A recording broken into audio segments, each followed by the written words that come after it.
Fifth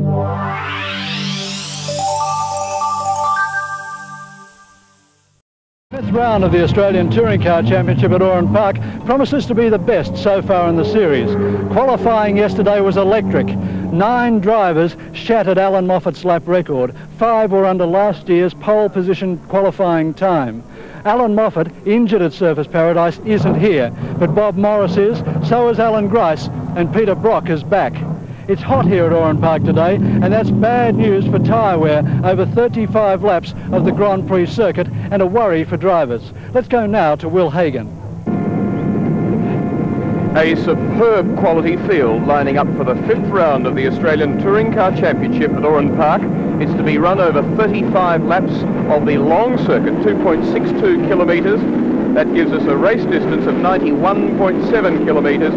And it truly is one of the best fields I've seen in a touring car race for a very long time. 34 cars are on the grid, headed by that man, Peter Brock, taking pole position yesterday in a quite sensational time of 1:14.3. That's 126 kilometres an hour. And I reckon that any one of about 5, 6, perhaps even 7, if you wanted to stretch a point, cars and drivers have enough speed and or experience to win the race. It really is a beauty, and this is the way the top contenders will line up. Yesterday, Peter Brock's Holden Commodore became the fastest touring car ever to lap Oran Park. Fresh from driving his monstrous 300 km/h Porsche at Silverstone, Brock is red hot. He recorded pole position on a 1:14.3. Beside Brock on the front row of the grid is the outside chance 1979 Australian touring car title holder Bob Morris, back in a Mazda RX-7, 1:14.5 seconds. On the second row of the grid is the lad from Liverpool, Steve Masterton, in the controversial Ford Falcon. Masterton's best time yesterday, blasting around Oran Park, 1:14.8 seconds. Lying in 3rd position in the Australian Touring Car Championship from Wollongong in New South Wales, driving a Mazda RX-7, is Peter McLeod on a 1:15 seconds. That's half a second slower than Bob Morris. Last year, George Fury recorded pole position at Oran Park for the Australian Touring Car title. This year, he was 0.1 of a second faster, 1:15.1 in the Nissan Turbo. Alongside him on the 3rd row of the grid will be the cat amongst the pigeons in today's race, Alan Grice, a welcome return in the Holden Commodore, a 1:15.3 seconds.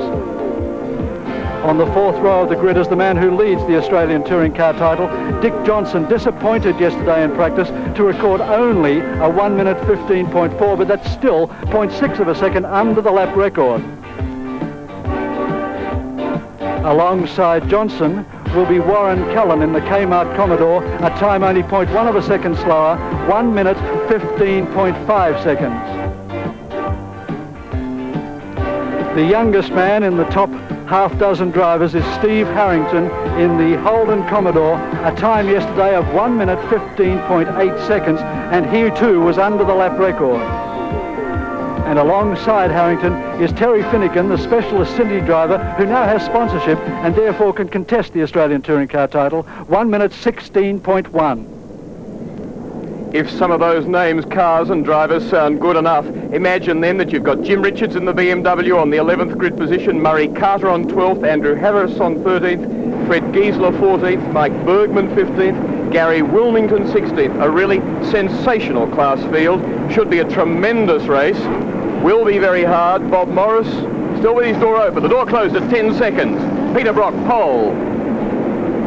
5 to go. Long circuit, starting to creep Masterton and Cullen. Cullen got a bad start. Masterton a brilliant start and will hit the lead without any shadow of a doubt. Blasts off Bob Morris, who tries to slot in. Johnson going with him. Brock, though, is between the two of them, so it's Falcons 1 and 3, Commodore 2nd, and no, Falcon 4th, as Bob Morris, Mazda, goes 3rd.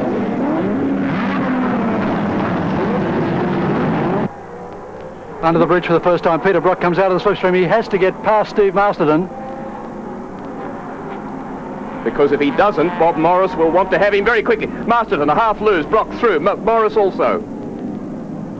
Now Masterton's got a problem because the heat that's generated by Bob Morris's car is great, and it can cook the Ford Falcon very easily. Johnson, a great start, much better placed than I think they expected. A lot of people say Johnson not a potential race winner. the champion deposed last year by Allan Moffat, the winner the 2 previous years, Peter McLeod, Steve Harrington. Terry Finnegan. Former Brabham single-seater driver. 1 minute penalty. Steve Masterton. Nasty surprise coming round for him. Will probably put him off. He's slowing anyway as Johnson goes by. Masterton in trouble. Behind Finnegan we've got Cullen, Wilmington, Harris. So Grice hasn't come out of it very well. Brock 1.02 seconds in front of Bob Morris. 1 lap down, 34 remaining. Steve Masterton goes to the pits. Great disappointment for the Sydney driver. Peter McLeod being harried there by Steve Harrington. Second at surface, McLeod. This the pack further back. Brock, Morris, Johnson, McLeod, Harrington, and Jim Richards is in the pits as well, and George Fury. Here's 2 that didn't fare well in the opening lap. We didn't see them up front, and look at Morris flinging the Mazda around. Johnson's third now, with Masterton going out. Dear oh dear, shades of Simmons planes all over again when both Fury and Allan Moffat stopped on the first lap, and now some of the quality field taken out before the race really gets underway. 1 minute penalty being given again. Warren Cullen, who was behind his teammate Andrew Harris anyway. Coming up to completion of lap 2, and it is the flying Peter Brock from Bob Morris, Dick Johnson, Peter McLeod, Steve Harrington, 14 Terry Finnegan. But this man in flying form, and what a difficult mission Peter Brock has. He's dropped 1 round, and so in the series he's sitting quite a long way behind Johnson. He's on 73 points to Johnson's 91, but Brock drops another, the second last round at Lakeside, when he competes at the Le Mans 24-hour race in 3 weeks' time. So he has to really optimise his points here. Johnson, on the other hand, says, I just have to stay cool, collect some, not let Brocky's margin get too great, and do well in the remaining 2 rounds. Alan Grice also heads for the pits. There he goes. So Gricey's out of the motor race as well. Could it be the heat of Oran Park today? It's far hotter than people had expected. And it is a warning for tyre wear later in the event. Bob Morris, 2.33 seconds only in arrears. And remember that around this Grand Prix circuit, although Morris is chucking the Mazda very ferociously around the place, we've got Mazda also in 4th with Peter McLeod behind Dick Johnson in 3rd. New lap record for Peter Brock, 75.34 seconds. He's taken half a second off Allan Moffat's best time last year. Peter Brock this morning was doing a 14.4 with full tanks and race tyres. He is red hot at the moment. His drive in the Porsche 956 at Silverstone 2 weeks ago has done him no harm at all. Steve Harrington goes to the pits. I hate using the word, but the attrition rate is unbelievable.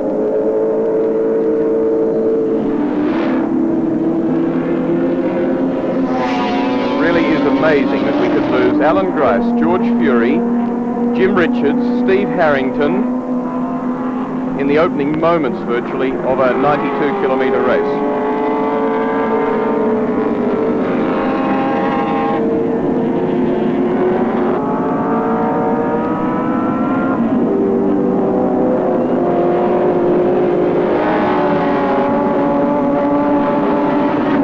Peter Brock now through Castrol Curve.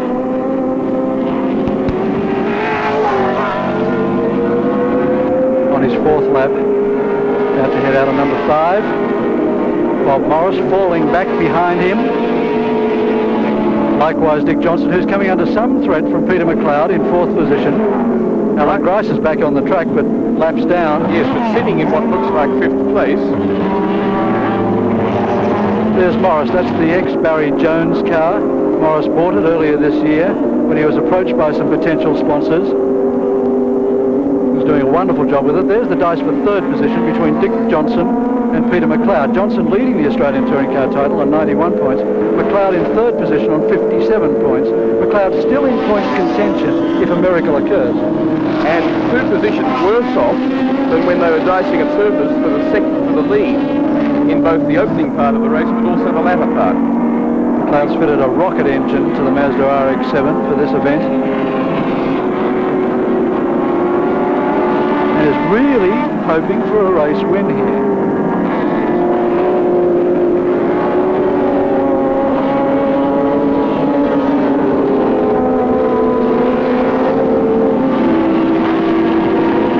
Behind Johnson and McLeod in third and fourth. In fifth place is 14, Terry Finnegan.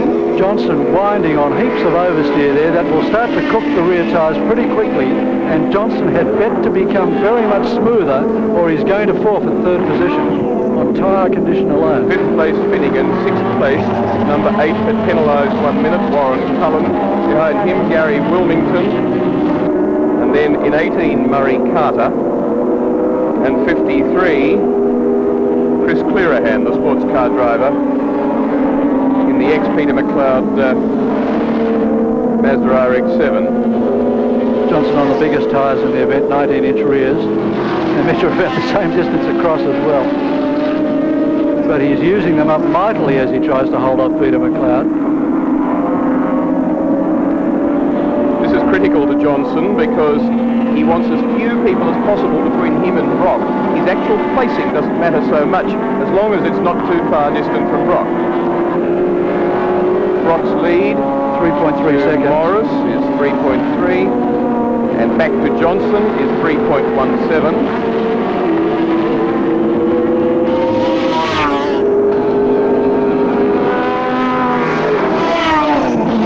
Now 80 gets the black flag. That's Ken Harrison's escort. A massive blow-up by an RX-7 Mazda who's putting... It's Murray Carter. It's Murray Carter.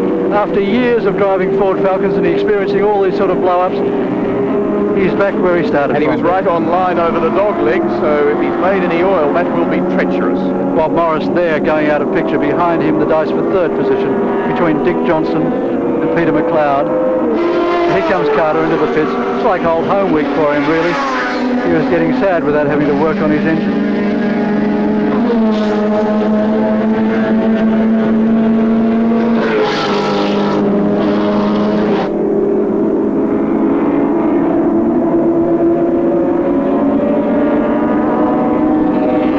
Massive job for the Mazdas to get past a car like the Falcon. Morris was talking to me about it yesterday. He said the only places really where we can pass perhaps down at Castrol Corner, and then they'll blow us off again as they come down the straight. But a lot of the circuit is too tight for even a faster car through the corners to get by.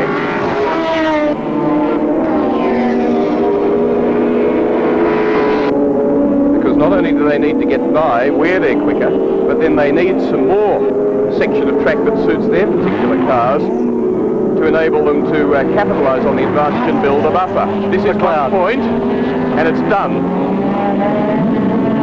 Now the grunt from the big Ford Falcon on the way out of the corner. Brock out of the race. Peter Brock pulling out of the motor race, and so his chance of winning a touring car championship just about shot as he pulls off the track. Brock, the leader, the winner in 1980 and in 78 in the championship, and way back in 74 now with missing around at Lakeside, almost certainly out of the championship. Brock was on his 8th lap. The race leader is Bob Morris, a wildcat, one of the wildcats in the field, because he has done no other touring car championship rounds this year. Johnson now looking to be beautifully placed, and will be much less concerned about Peter McLeod now than he was a lap ago. And now McLeod has the potential for victory. Morris has an Achilles heel in this motor car. His gearbox is a standard gearbox, and look underneath Murray Carter's car there, the oil leaking from underneath the front of it.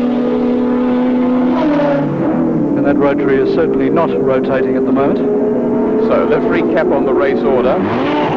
With 8 laps completed, they're out on their 9th in this 35-lap race. There's Rocky walking away. And he's got a sponsorship cap in the car. Now, that's real professionalism. Mind you, he intended using it for something else. Yes, you could take it as some degree of pessimism as well.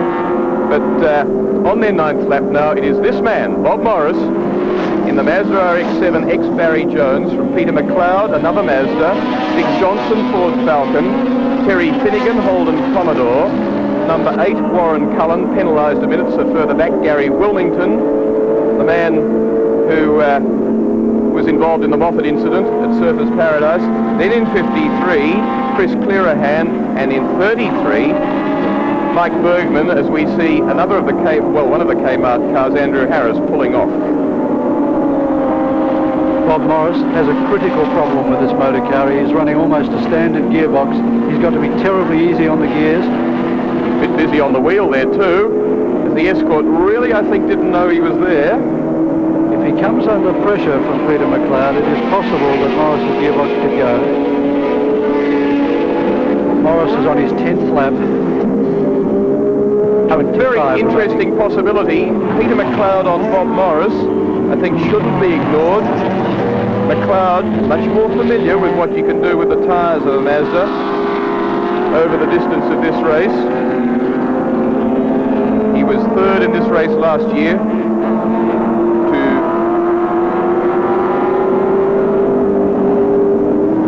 third in the Endurance Championship here last year to George Fury and Dick Johnson.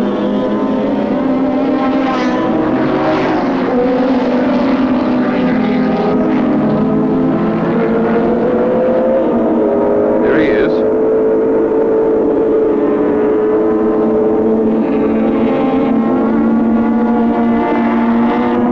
The gap from Morris back to McLeod is 2.77 seconds. There's McLeod. You saw Morris go through a picture just a moment ago. Would be a tremendous bonus for McLeod if he were both to win the race and to finish in front of Johnson. He's on 57 points to Brock's 73. Johnson is 91. So it's still a tough task for him. He has a car that's known as the most reliable in the series. That's the situation with 25 laps remaining.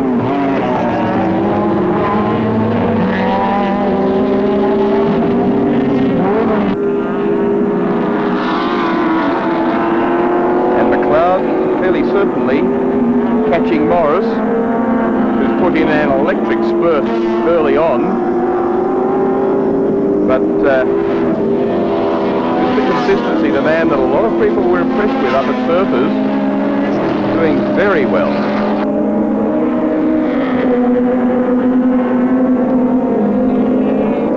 That's the best race he's driven so far since starting racing in 1980, Peter McLeod. At Surfers looked very definitely a potential race winner. So for that matter did John Harvey and Allan Moffat, and of course the eventual winner Dick Johnson.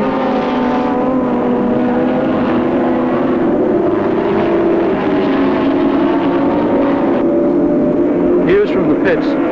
Steve Masterton had his water pump belt fall off, and the car's now too hot for him to be able to put it back on again. George Fury was in some sort of difficulty out there, and he just walked into the commentary position. George Fury, you were just one of many that fell out in the first laps. What happened? Well, I'm afraid that Alan Grice used me for his brakes on the first corner. I had the inside running, and he just seemed to come up 20 miles an hour too fast and hit you in the side or the rear? Hit me in the side. Yeah. And what damage did he do? Well, he broke my left-hand tyre rod, and I had no steering on one wheel, so we had to put it away. George, that's the sort of luck you really can do without. After pulling out of the last round at Surfers, doing a lot of development work, how was the car shaping for this weekend? Well, I thought today we were going to go very well.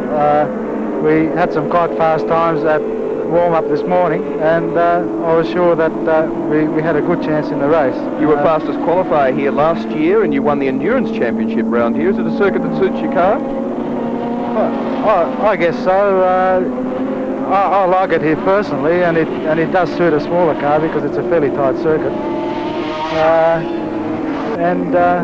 was really looking forward to a good race for a change.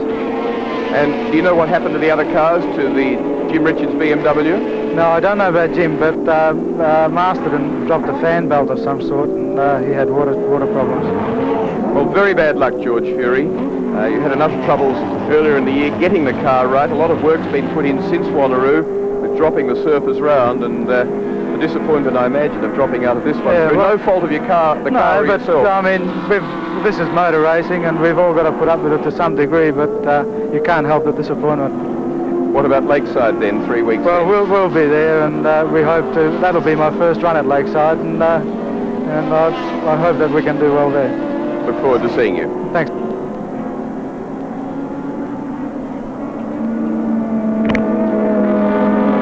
.96 seconds is the gap from Bob Morris back to Peter McLeod in second position. And a car into the fence. It's not a good spot to be.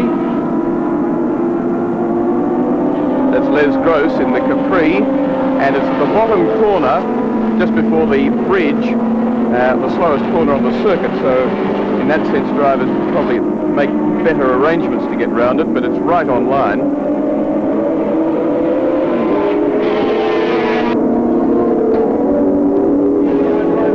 That's the man who got the black flag a little while ago, and he's involved in some dispute with the organisers.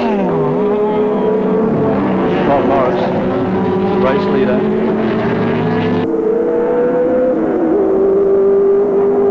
He's a happy man. And he's slightly opening his advantage on Peter McLeod out to just over 3 seconds now. He's maintaining it very well, Morris. His last appearance here, believe it or not, it's hard to imagine of a man that's running so well. We look at 39, John Bundy's Mazda RX-7 coming into the pits with problems. The last time Bob Morris ran here was when he debuted in the Seiko team with Alan Jones, drove the Falcon that Alan Jones didn't like, and won the endurance round here. Prior to that, he hadn't done very much for a couple of years. He really, in a consistency sense, has been out of motor racing for nearly 4 years, but always been a very quick driver, and of course was Australian touring car champion in 1979. Has the ability to dial himself straight back into action again as well. And Bathurst winner, of course, in 1976. The one man who's not here this weekend is Allan Moffat, who was injured after crashing at Surfers Paradise 2 weekends ago. His team manager is with us at the moment, Alan Horsley. Alan, how is Allan Moffat? Very good. Naturally, he's still pretty sore, but it looks like about another 6 weeks before he'll have his arm out of plaster. So, how long after that before he's fit? Well, I'm not too sure, Will. I believe that he'll need a fair bit of exercise on the hand before he can get back into the car. The major part of the car, of course, a write-off. What can be scavenged from it? Very little, really. It was a fairly substantial stump that we hit there, and very little of it is can be salvaged. So when do you expect your next appearance? Well, as I said, I really can't tell you at the moment until Alan's out of plaster and we know how his hand is. Well, very bad luck, because Allan Moffat is an absolutely 100% effort man in terms of touring car racing, well, motor racing generally. Speaking of effort, his absence greatly missed here. Speaking of effort, coming under a lot of threat at the moment. Presence greatly missed. Coming under a lot of threat at the moment is Dick Johnson from Allan Grice, who's more than a lap down, but seemingly unaware of the fact that he's a midfield runner now.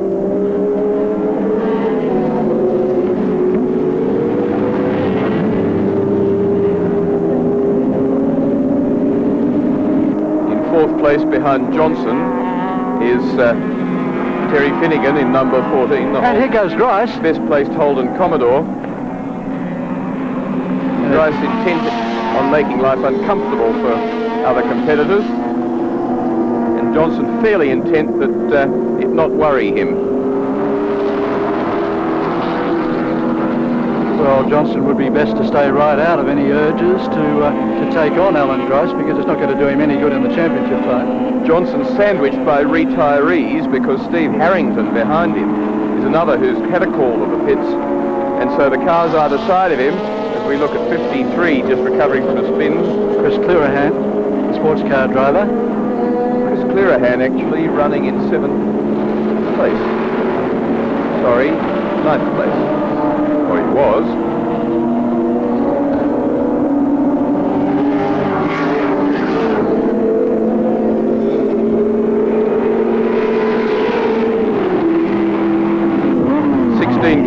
and now on their 17th for the race leader, Bob Morris, Mazda RX-7 number 10, followed by Peter McLeod, Mazda RX-7. They're the leading pair. Number 50, Dick Johnson's third in Falcon number 17. Fourth, Terry Finnegan, Repco Accessories, Holland Commodore number 14. Fifth is number 8, Warren Cullen, but penalised a minute. And sixth, Gary Wilmington, Falcon number 11.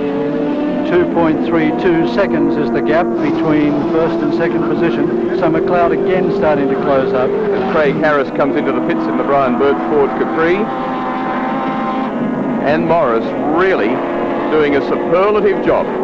Only about his third outing in that Mazda RX-7, and they've done absolutely nothing to it under the bonnet. Doesn't have a gear ratio chart for the car. And doing a tremendous job. Saw earlier on, he really was chucking the car about with enormous vigour. Dick Johnson 10.03 seconds behind Bob Morris in third position. Gap 1 to 2 is 2.55 seconds. So fairly constant. And let's remember, with 18 laps remaining, so that's a very small gap indeed, with that much time for Peter McLeod to work on the problem.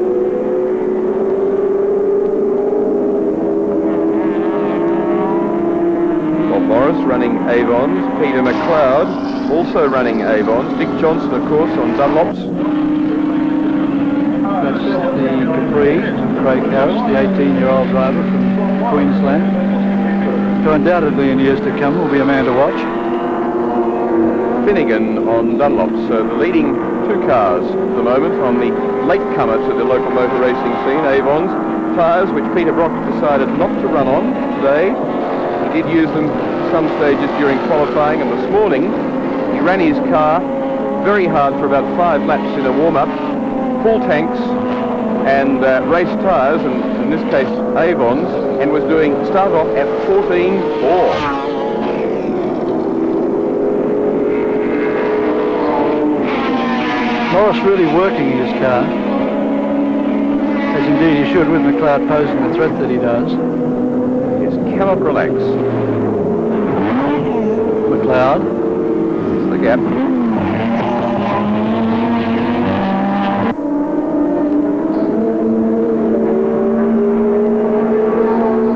Bob Morris, the man pioneering the way through the cars at the tail end of the field, and he therefore is the first to notify them that the field is coming. Usually drops a little bit of time by comparison with the cars behind to have an easier passage.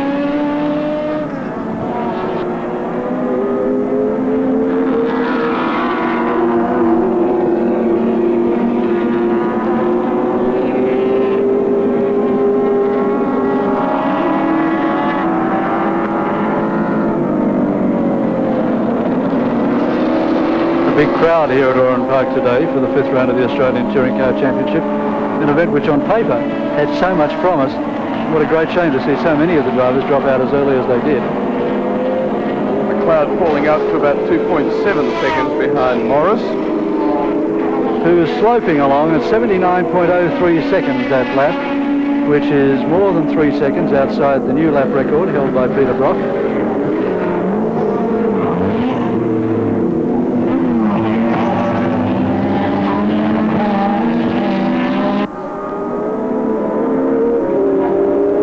Morris is on his 20th lap at the moment with 15 remaining as he overtakes Joe Moore in the old Ford Falcon.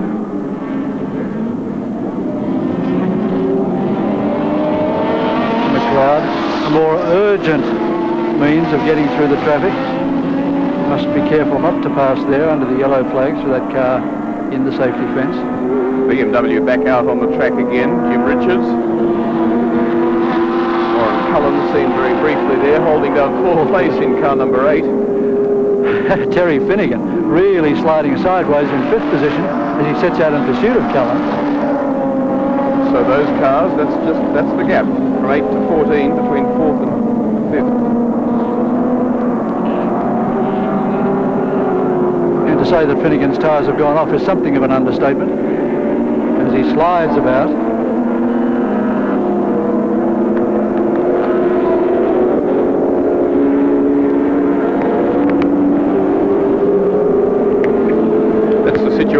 track, of course, but Cullen has a 60-second penalty from moving at the start. So effectively he is probably behind, certainly 5th behind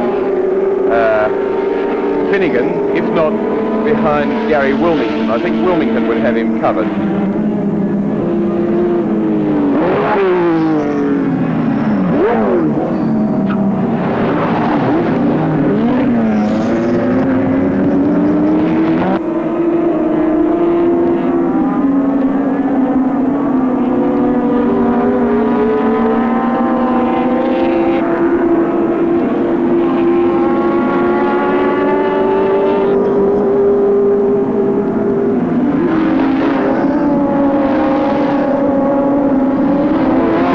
With new sponsorship has allowed him to contest the Australian Touring Car title. Bob Morris in the lead.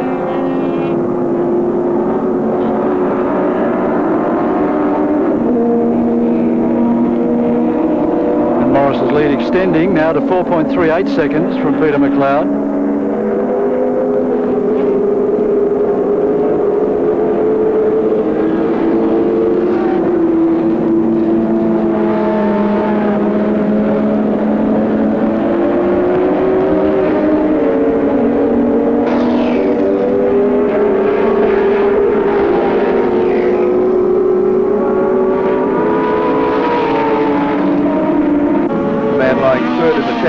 Peter McLeod, a crash in the opening round at Sandown, 2 fourths in the following round, Simmons and Wanneroo, Tasmania and Western Australia respectively, and then a great fighting second place, close, very close to a victory at Surfers Paradise in that very difficult and slippery race, as Joe Moore comes into the pits from the tail end of the field. Dick Johnson has had 2 second places and 3rd and victory at Surfers. Peter Brock, 2 wins and a second of the races he's contested or finished. He didn't contest the 4th round and failed to finish this one. Interesting though that the drivers, while they contest 7 rounds of the Australian Touring Car title, must drop 1 round. Now Johnson so far has finished better, 3rd or better in every race he's contested.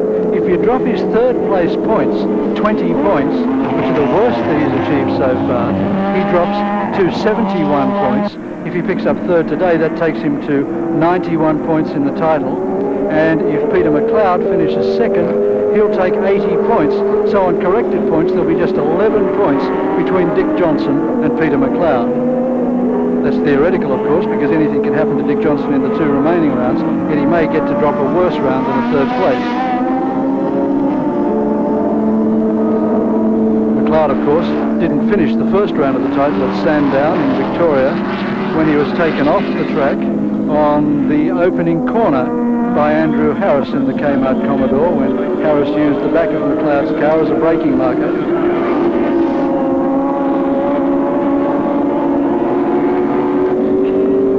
The retirement of George Fury at Oran Park through a minor accident was not only unfortunate but unusual. Team manager Howard Marsden was telling me yesterday there's some carnage occurs at Amaroo. They have been taken out of races with accidents 8 times at Amaroo Park since in the last couple of years.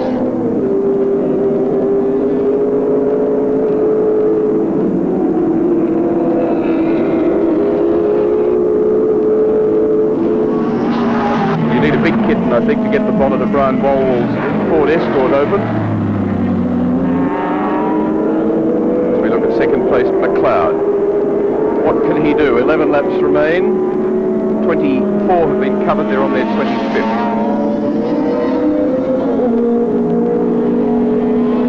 Dick Johnson, incidentally, is 27.24 seconds ahead of Terry Finnegan in 4th position. So Dick is under no threat whatsoever. Takes certain 3rd place points. Must at this moment be relying purely on a problem with one of the 2 leading cars to be able to move up 1 place, because he is, again, certainly no threat to Peter McLeod at this stage. Johnson's been unhappy with his effort all week. His fastest times were recorded on Thursday and he's been going backwards ever since, and can't work out why. Officers Brains Trust, Wayne Eckersley, the former Alan Jones mechanic, and George Shepherd, the former Holden dealer team rallyman, have been searching desperately for the solution to Johnson's problems, but to no avail. 5.92 seconds, the gap from that man Ford to the race leader, and his lead over third place, or margin, 8.75 seconds. So the buffer 5.9 seconds behind Bob Morris. Now the situation with 10 laps remaining, 26 kilometres remaining, round 5 of this Australian Touring Car Championship. The last year, the cars in their present, very highly modified configuration.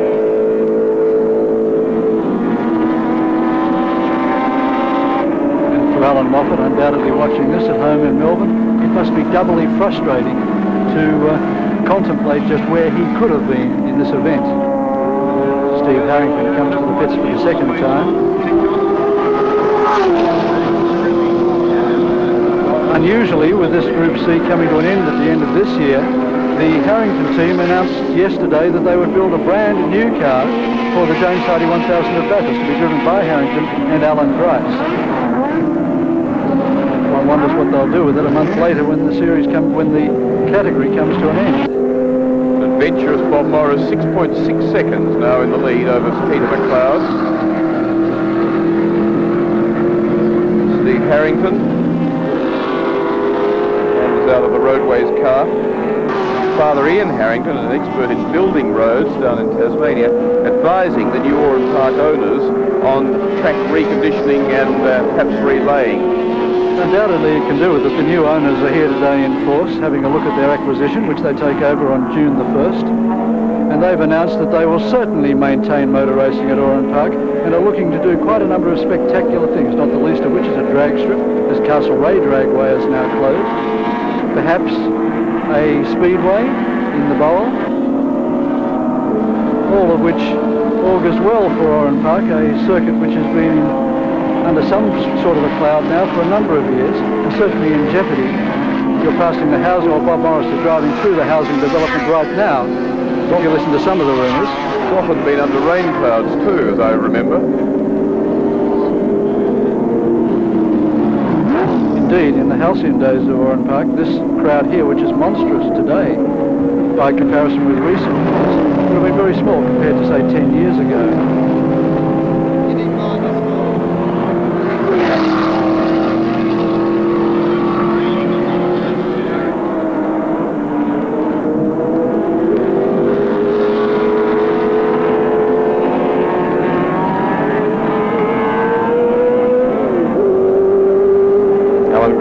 There, the man that George Fury says hit him, put him out by breaking a tie rod.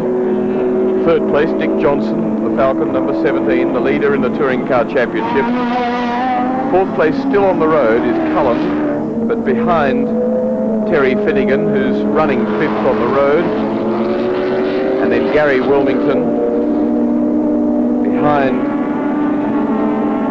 Wilmington is in 33, Mike Bergman. Then follows in 88, Fred Giesler, 26, Bill O'Brien, 53 is Chris Clearahan, 47, Dean Lindstrom in a Mazda RX-7. 6.74 seconds is the gap from Bob Morris back to Peter McLeod.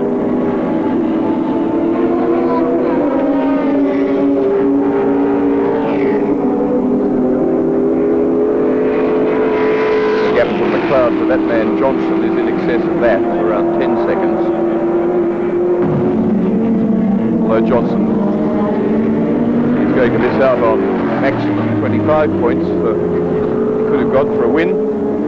He's still going to be better off than Peter Brock, who is the man of most concern to him, although Peter McLeod will narrow the margin.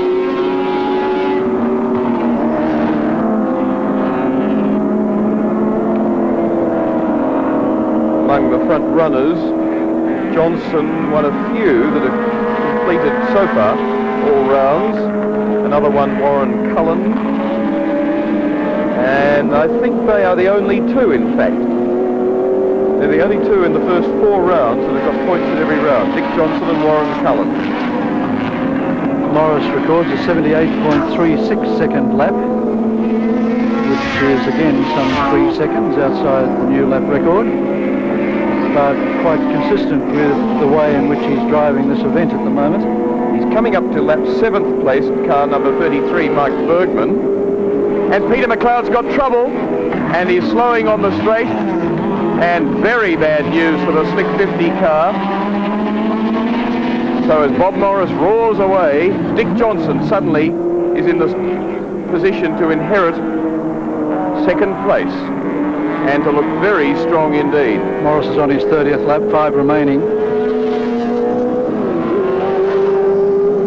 This is Bergman that is in 7th, now 6th. There's McLeod going again, but going terribly slowly down the straight and hugging the fence as if perhaps he was trying to pass a message to his pit team, to his pit crew. But certainly he's charging across the bridge at an undiminished pace.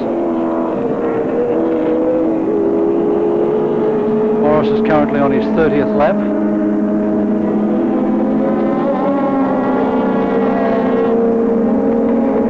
Well, perhaps that was only a temporary fault, but McLeod went very slowly out of Castrol Corner, jammed in gear.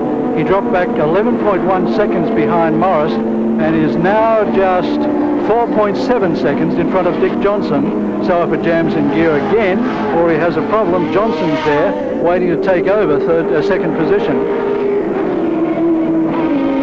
11.5, as you say, behind the race leader, Morris. There's Johnson looming in the background. So the story of the jammed gearboxes, in fact, falls not in favour of Peter McLeod. It was Bob Morris who was supposed to be in jeopardy in that regard. And there's Johnson now. He can see McLeod in front of him. It's worth 3 points if he can overtake him.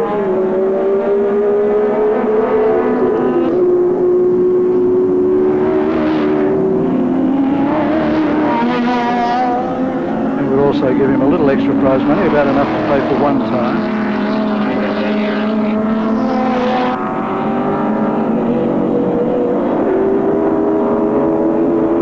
Gap back to Johnson in 3rd. Is that enough perhaps to tantalise Johnson to try and pick him up? I think you'll have to rely on more problems from McLeod.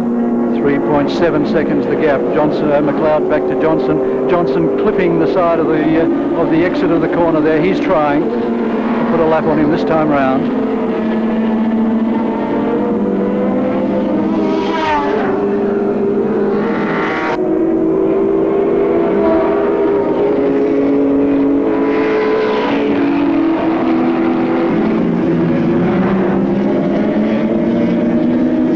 Again, 2nd and 3rd place cars there. A gap that once the driver sees another car in front on the track, it really does spur him on, even if he's got a race plan that says don't try and catch him. Johnson's been cruising for a few laps though, so his tyres should be in pretty good condition and he can afford to have a go.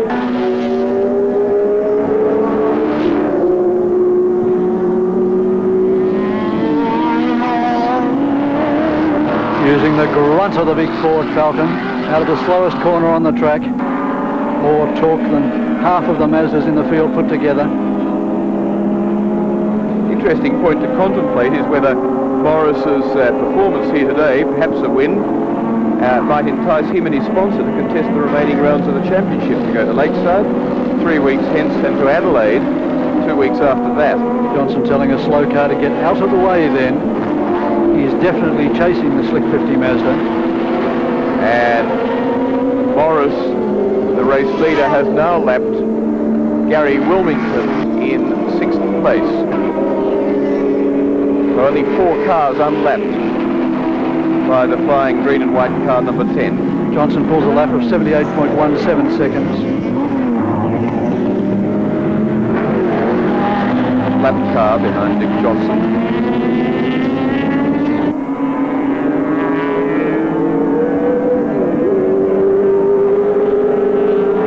It is 2.57 seconds behind Peter McLeod. And there's only 2.5 laps remaining for Johnson come up from third place.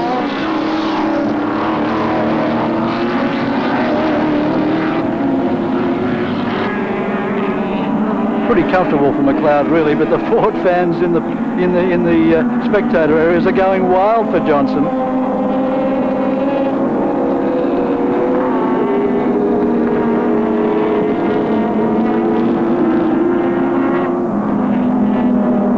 While the gap between McLeod second and Johnson third is minor, it's 11.3 from the race leader Morris back to McLeod.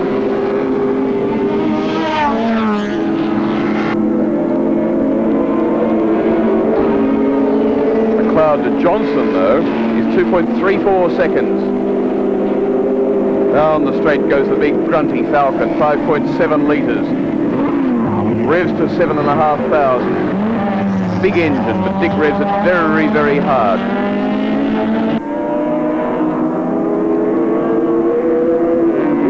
And does appear to be pulling ground on McLeod. Certainly would love to come up into second place, to make it 3 second places, 1 win, 1 third. Less than 2 laps remaining, and Johnson is really trying.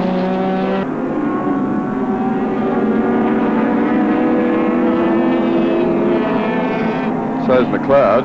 He knows he's in some jeopardy. 1.8 seconds. They're on their 34th lap. Will this be a hero finish by the Queensland hero?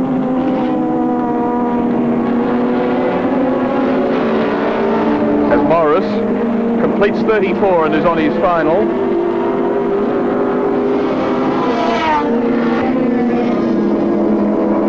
And people are starting to cheer even in the pit area as Johnson's out after McLeod, 1.3 seconds behind. Morris is 10.94 seconds clear of this dice. Down the straight, Johnson dives deep and pulls up onto McLeod, and the race leader, though, off into the tight, slow back section of the circuit.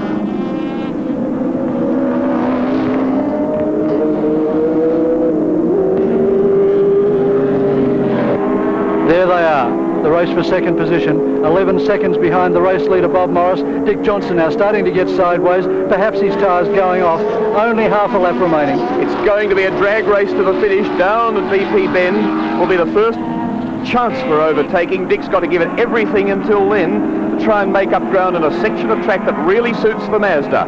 Slow car in front of Peter McLeod. Can it balk him as they go up into NGK corner? Does. But equally, if McLeod gets through, and he does, it'll balk Johnson over the dog leg. Here comes Bob Morris to the finish line. 1 second only. Johnson not close enough, gets balked. Morris crosses the line, wins the 5th round of the Australian Touring Car Championship as McLeod fends off Dick Johnson, who cannot do it when will come home third, but will remain in the lead in the Touring Car Championship. So the finishing order is Bob Morris from Peter McLeod, both Mazda RX-7s, Morris having his first run in the championship this year, and Dick Johnson, the series leader, coming home to a well-earned third. Race time, 45 minutes and 35 seconds, and an average speed for that man, Bob Morris, of 119.9 kilometres an hour.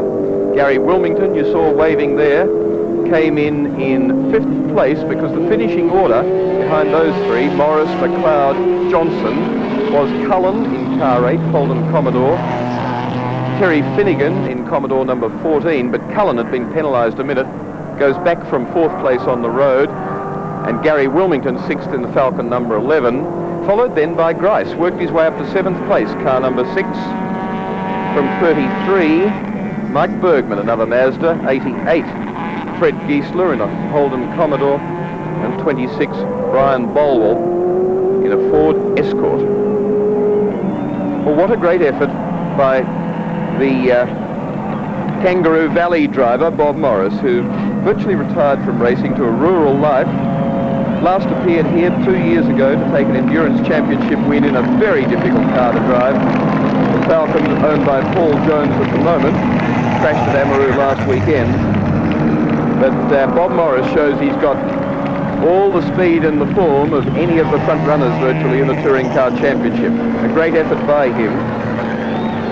Qualified equal fourth with Fury in practices yesterday, but then went out in the second session and was only 0.2 of a second slower than Peter Brock. A great effort.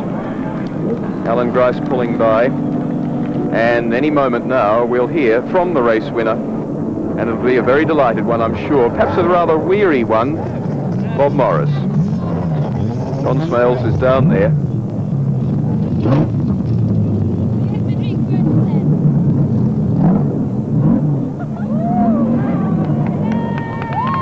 Bob Morris, congratulations. A long time between drinks. Thank you.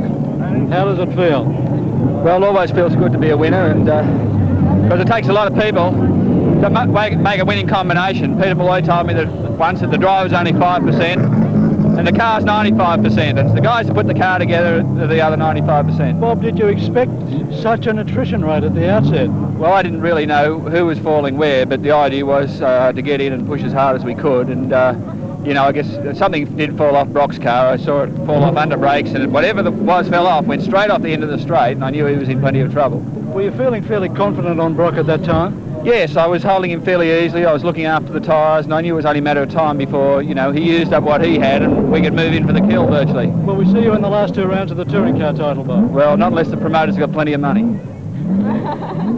This is the situation after 5 rounds then in the Touring Car Championship, as they go to the final 2 in Queensland in 3 weeks' time, and to Adelaide 2 weeks after that. Dick Johnson and Warren Cullen in 1st and 4th place are the only 2 who have scored in all rounds and will therefore have to drop a round. But even if they did that, they still return their 1st and 4th place, although Johnson comes back to only 11 in front of Peter McLeod in 2nd. But what did happen to the early series leader, Peter Brock? Pretty the hard luck story of the race. What happened?